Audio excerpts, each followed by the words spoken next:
A'udzubillahi minasyaitonirrajim. Bismillahirrahmanirrahim.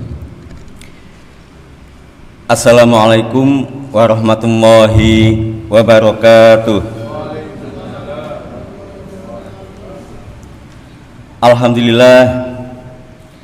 Alhamdulillahi nasta'inu wa nastaghfiruh wa na'udzu billahi min syururi anfusina wa min sayyiati a'malina. May yahdihillahu fala mudhillalah wa may yudlil fala hadiyalah. Asyhadu an la ilaha illallah wahdahu la syarikalah wa asyhadu anna Muhammadan abduhu wa rasuluh la nabiyya ba'dah. Allahumma sholli wa sallim wa barik ala Muhammad wa ala alihi wa ashabi ajma'in. Amma ba'd. Bapak-bapak, ibu-ibu, adik-adik jamaah sholat subuh yang dirahmati oleh Allah, alhamdulillah, puji dan syukur tak henti-hentinya kita panjatkan kehadirat Allah Ta'ala yang telah menganugerahkan tak terhingga nikmat kepada kita sekalian, sehingga pada pagi hari ini kita masih bisa beraktivitas beribadah, dapat melaksanakan puasa Ramadan dan sholat subuh berjamaah. Sholawat dan salam semoga senantiasa tercurahkan kepada junjungan kita Nabi besar Muhammad sallallahu alaihi wasallam, keluarga, para sahabat dan pengikutnya yang setia mengikuti ajarannya. Bapak Ibu yang dirahmati oleh Allah, jika saya bertanya, kejahatan berupa pembunuhan yang pertama kali dilakukan oleh manusia itu kapan, Bapak sekalian? Kapan? Ketika Qabil membunuh Habil. Ketika ada pertanyaan, kejahatan apa yang dilakukan oleh makhluk kepada Sang Khalik, kepada Allah SWT, apa jawabannya Bapak sekalian? Kejahatan apa? Ya?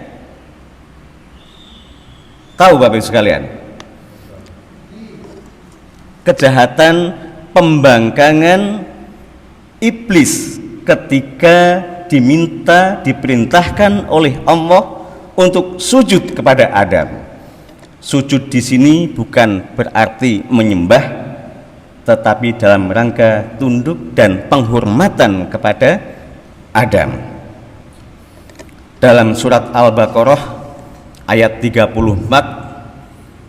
Allah berfirman, A'udzubillahi minasyaitonirrajim, wa idz qulna lil malaikati isjudu li adama fasajadu illa iblis aba wastakbara wa kana minal kafirin. Dan ingatlah ketika kami berfirman kepada para malaikat. Ini coba digarisbawahi, berfirman kepada para malaikat, sujudlah kamu kepada Adam. Maka mereka pun sujud kecuali iblis. Ia menolak dan menyombongkan diri, dan ia termasuk golongan yang kafir. Tadi yang digarisbawahi adalah perintah Allah, firman Allah kepada para malaikat, sehingga ada yang mengartikan bahwa iblis yang dari golongan jin ini bisa jadi juga termasuk dari golongan al-malaikah, di mana mereka adalah makhluk yang semula itu juga tunduk patuh kepada Allah, tetapi pada saat diperintah oleh Allah untuk sujud, untuk hormat kepada Adam, ada golongan jin yang menolak, sehingga mereka disebut dengan iblis, yang berarti keluar dari rahmat Allah SWT. Loh, kenapa iblis menolak? Padahal biasanya, semula mereka patuh tunduk pada Allah.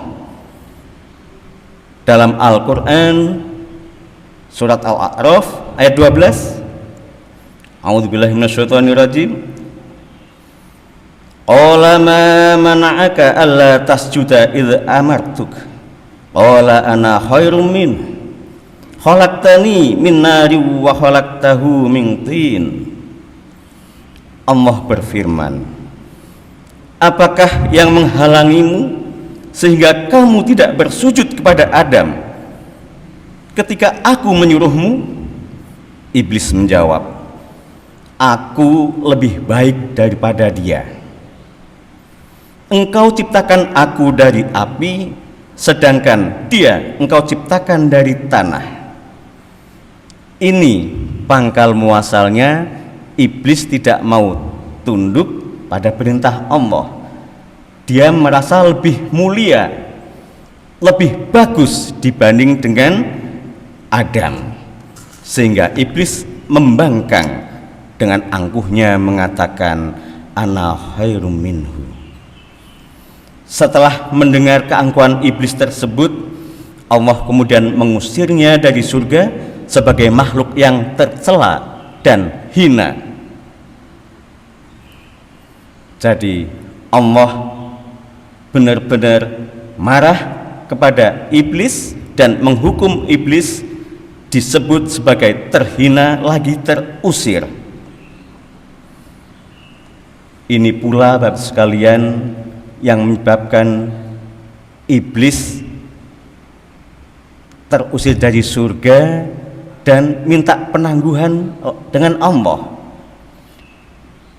Iblis minta waktu pada Allah untuk menggoda manusia sampai hari kebangkitan nanti, tetapi Allah tidak mengabulkan iblis dengan sempurna.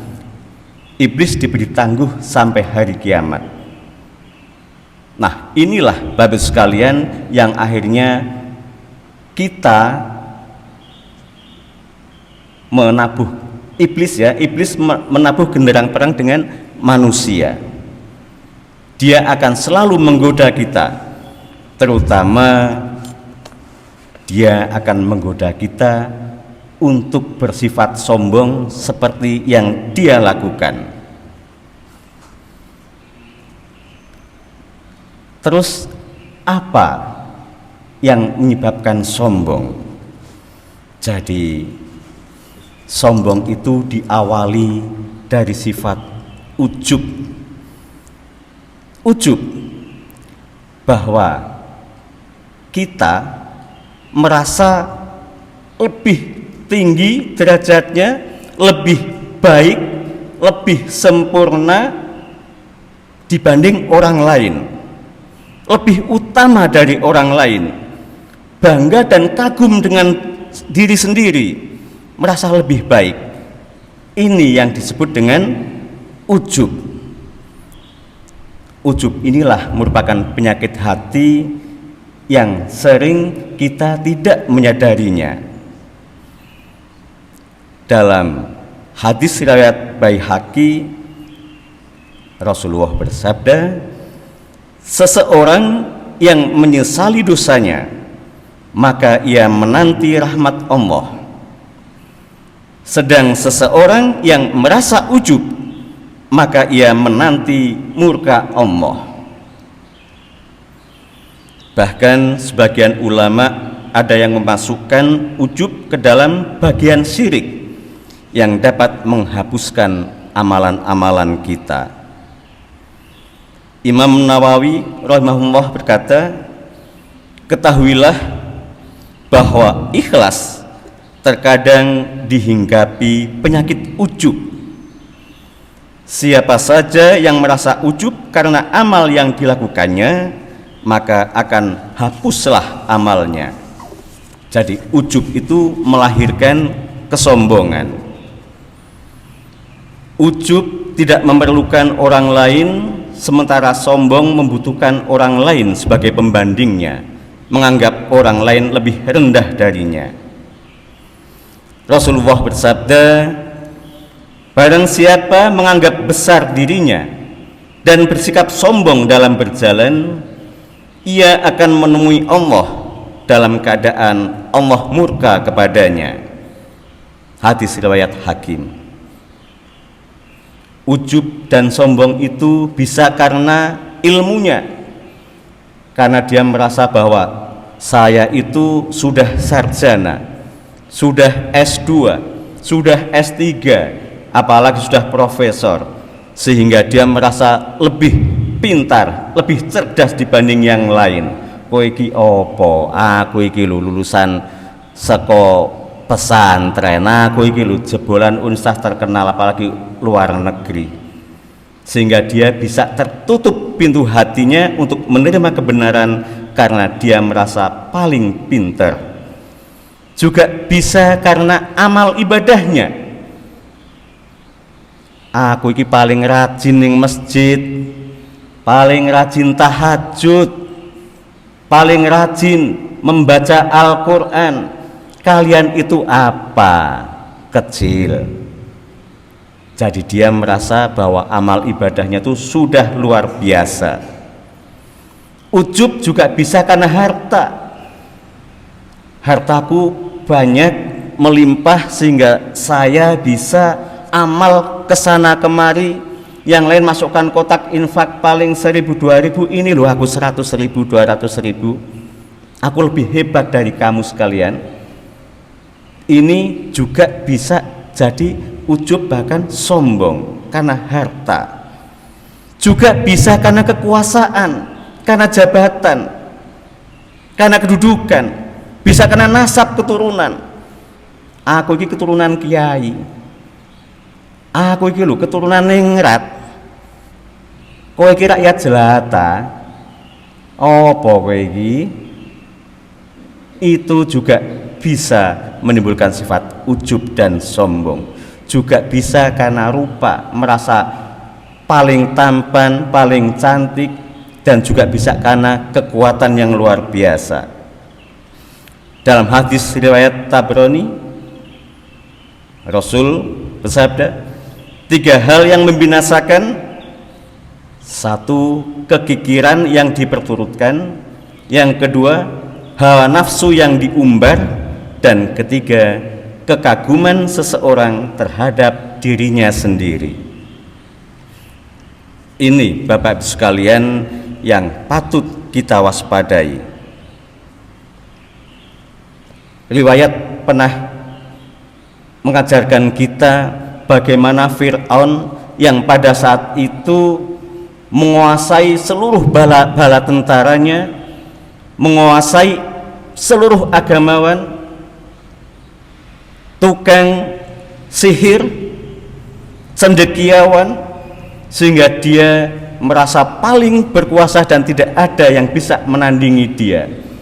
Arogan dia Fir'aun, sehingga saking arogannya menyebut dirinya Tuhan, karena apa kemauan dia bakal terwujud.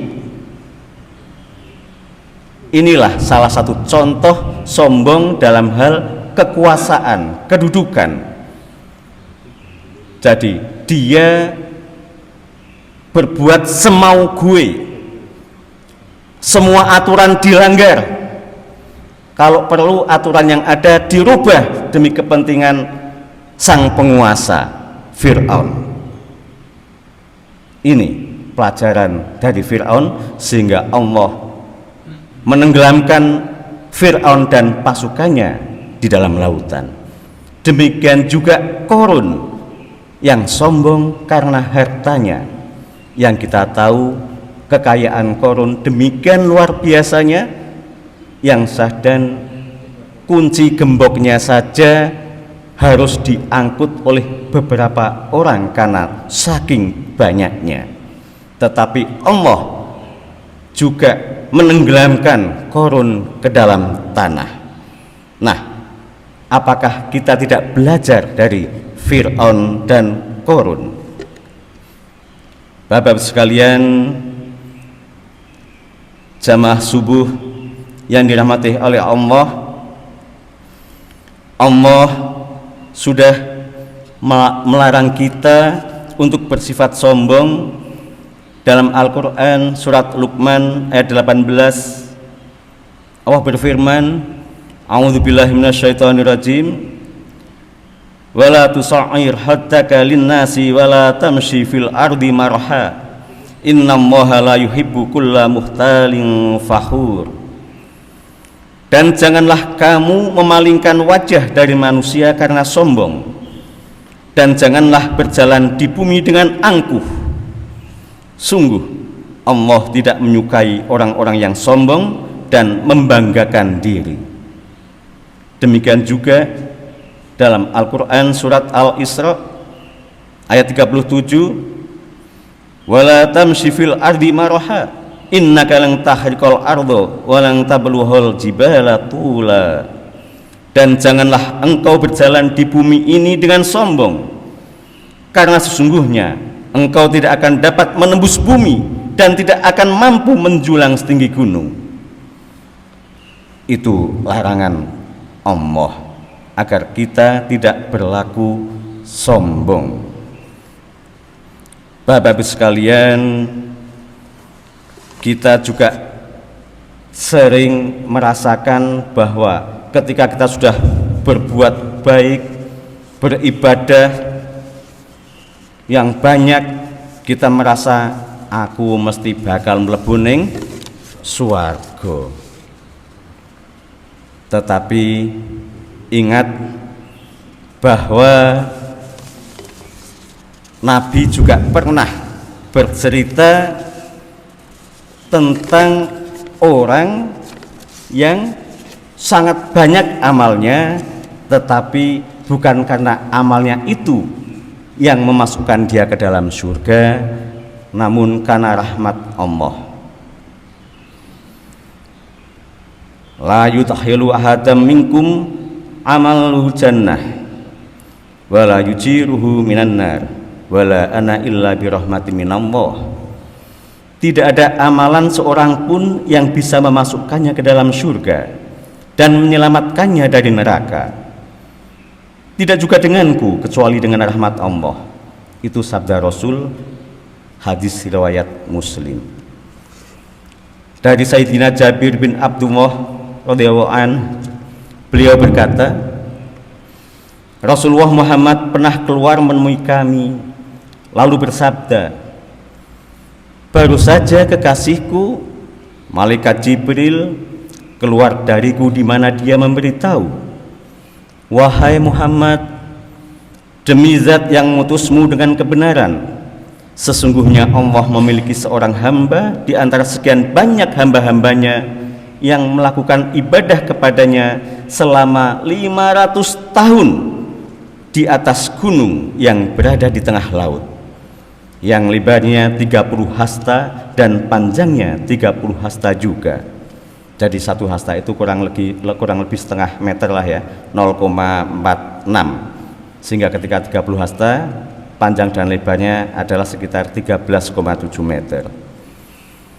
Sedangkan jarak lautan tersebut masing-masing arah mata angin sepanjang 4000 farsah. Satu farsah itu sekitar 5.541 km, sehingga ketika 4000 farsah kurang lebih 22.000 km. Allah mengeluarkan mata air di puncak gunung itu hanya seukuran jari. Airnya sangat segar, mengalir sedikit demi sedikit hingga menggenang di bawah kaki gunung. Di samping itu Allah juga menumbuhkan pohon delima yang setiap malam mengeluarkan satu buah delima matang untuk dia makan setiap harinya. Jika hari menjelang petang, hamba Allah itu turun ke bawah mengambil air wudhu sambil memetik buah delima untuk dimakan. Kemudian mengerjakan sholat, ia berdoa kepada Allah jika waktu ajal tiba agar diwafatkan dalam keadaan bersujud, dan mohon agar jangan sampai jasadnya rusak dimakan tanah atau lainnya sehingga ia dibangkitkan masih dalam keadaan sujud juga. Jibril melanjutkan, maka Allah benar-benar melakukan demikian sehingga kami melewatinya ketika kami turun dan naik, dan kita mendapatkan bahwa dia akan dibangkitkan pada hari kiamat lalu dihadapkan di hadapan Allah. Kemudian Allah berfirman, masukkanlah hambaku ini ke dalam surga karena rahmatku. Hamba itu membantah, ya Rabbi, masukkan aku ke surga karena perbuatanku, karena dia merasa sepanjang hidupnya adalah untuk ibadah kepada Allah. Allah berfirman lagi, masukkanlah hambaku ini ke dalam surgaku karena rahmatku. Hamba tersebut membantah lagi, ya Rabbi, masukkan aku ke surga karena amalku. Maka Allah memerintahkan para malaikat, cobalah kalian timbang, lebih berat mana antara kenikmatan yang aku berikan kepadanya dengan amal perbuatannya.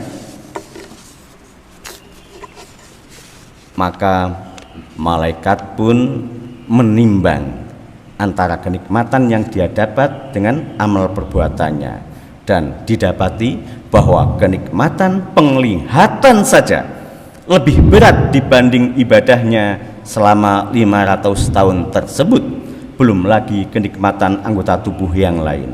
Sehingga Allah berfirman, sekarang masukkanlah hambaku ini ke neraka. Kemudian ia diseret ke dalam neraka. Hamba itu lalu berkata, ya Rabbi, benar, aku masuk surga hanya karena rahmatmu. Masukkanlah aku ke dalam surgamu. Allah SWT berfirman, kembalikanlah ia. Kemudian ia dihadapkan lagi di depan Allah. Allah bertanya kepadanya, wahai hambaku, siapakah yang menciptakanmu ketika kamu belum menjadi apa-apa? Hamba tersebut menjawab, Engkau, wahai Robku, wahai Tuhanku. Allah bertanya lagi, yang demikian itu karena keinginanmu sendiri atau berkat rahmatku? Dia menjawab, semata-mata karena rahmatmu. Allah bertanya lagi, siapakah yang memberi kekuatan kepadamu sehingga kamu mampu mengerjakan ibadah selama 500 tahun? Dia menjawab, Engkau ya Rabbi.